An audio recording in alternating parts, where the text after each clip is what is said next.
Yes, I know. Thank you. We're now live. We're now live, are we? Yeah. Right, thank you. Right, thank you all for attending this virtual meeting this afternoon of My Children and Young People's Decision Day. As you know, this meeting is being webcast on YouTube via the County Council website. A few preliminaries. Jackie, I understand there are no deputations. That's correct. Right, and therefore we only have one item on the agenda today, which is the COVID winter grants, the holiday activities and community grants. Those are on pages 1 to 9. And I'd like to ask the Assistant Director, Suzanne Smith, to introduce this paper for us. Thank you. So at your decision day on the 9th of December, we presented a range of initiatives that we were going to deliver with the Department for Work and Pension COVID Winter Grant Fund, and you approved a range of projects under the guise of the Connect for Communities programme, which we have been gainfully working on since then. As part of that decision, we set aside £320,000, and the idea that we had at that time for using that funding was to provide a Hampshire-wide comprehensive holiday activity and food scheme in the February half term. Unfortunately, with the latest lockdown, with the school closures for many children, and with the uncertainty around what would and wouldn't be permissible, it's not possible for us to kind of deliver against that full vision. And so instead, what we are wanting to do is use the funding to provide holiday activity and food schemes in the half term, where providers can safely do so and get those up and running relatively swiftly. That's resulted in a number of grant applications being received by us, and recommendation 1 in the report is asking for approval for specific grant awards to a number of organisations to the sum of £121,275. The second recommendation is then to pick up the fact that we believe further applications will be made in the coming days, and indeed there are likely to be more applications for consideration at our evaluation panel this afternoon. And so there will be further grant awards to make, and we need to make those very swiftly because half term is only a couple of weeks away. So recommendation 2 seeks approval to delegate decision-making authority on those individual grants to Steve as the Director of Children's Services in consultation with you. Mm-hmm. And then finally, there is a risk that we won't spend all of the £320,000 that we'd set aside on the holiday activity and food schemes as we had planned. And so what we would like to do is use some of that. If there is any funding left over, we'd like the ability to use it to the benefit of residents across Hampshire in line with the grant criteria, so focusing on food and fuel poverty. But we know there'll be other places that we can use that funding if we don't need it for the holiday activities and food scheme. So recommendation 3 is simply seeking to request approval to move that money around to ensure it gets spent if need be.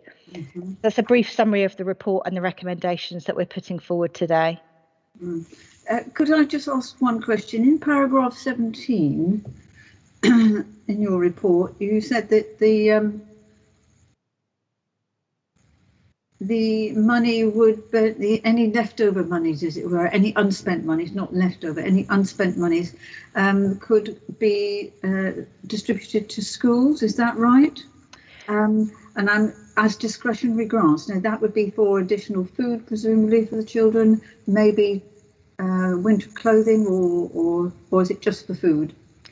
It would primarily be for food, but it can also be for other essentials like bedding and winter coats and things like that. We're doing, you might remember that as part of your 9th of December decision day, we gave that kind of discretionary grant out to school and colleges. And we're just doing some work with them now around how did they use it. Quite a number used it to provide further food vouchers to families who didn't meet our vulnerable criteria.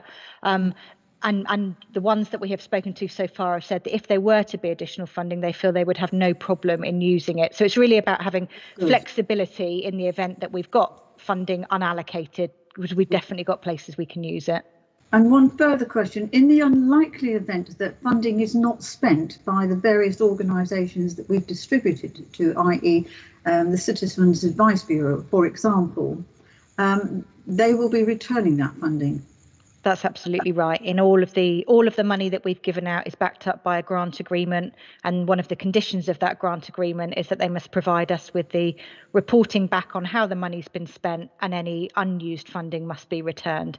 We're monitoring that really closely so that if there is returned funding and we feel we've got enough time to reallocate it, that we do that to make maximum use of the grant that's available. Thank you for that reassurance. I just wanted to reassure anyone who might be watching that, we are highly accountable for public spending money, and those processes were in place. Thank you very much. Steve Crocker, the director, is there anything you'd like to add?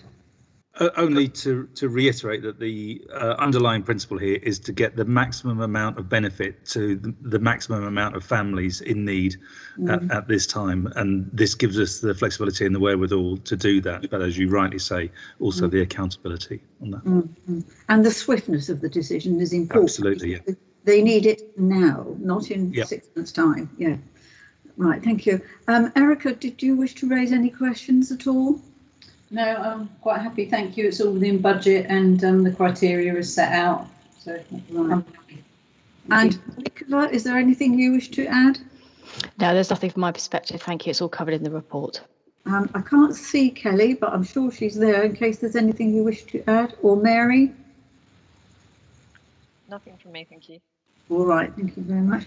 Well, I have to say I'm absolutely delighted that we've got this paper before us today, and I'd like to commend the team on being so proactive and so swift in their responses. They really are doing a superb job. So if you could pass the comments back, please, Suzanne, to the team and indeed to yourself. Just to remind ourselves that we've got one grant for £76,500, which will provide 2,400 free spaces to vulnerable children. That's an amazing number of young children who are going to be supported by this in 16 different locations, and those children will also, 30 of those children will also get a hot meal every day that they attend. Amazing.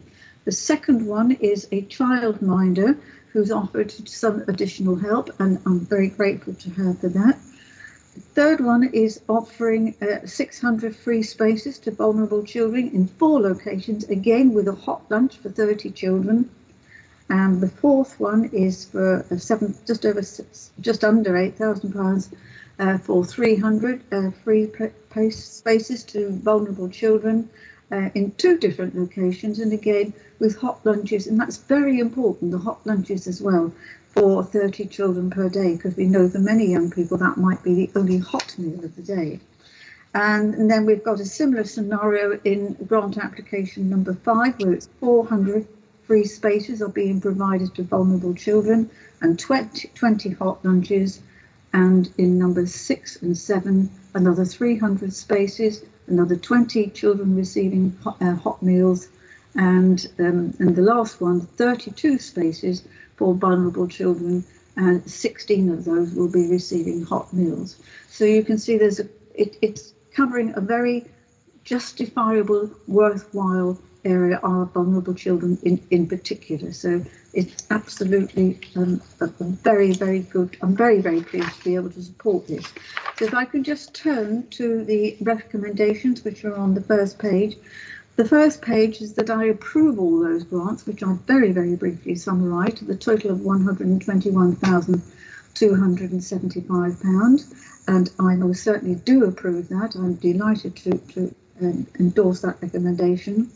I'm also content to endorse the following 2 recommendations, and to improve that any future grant awards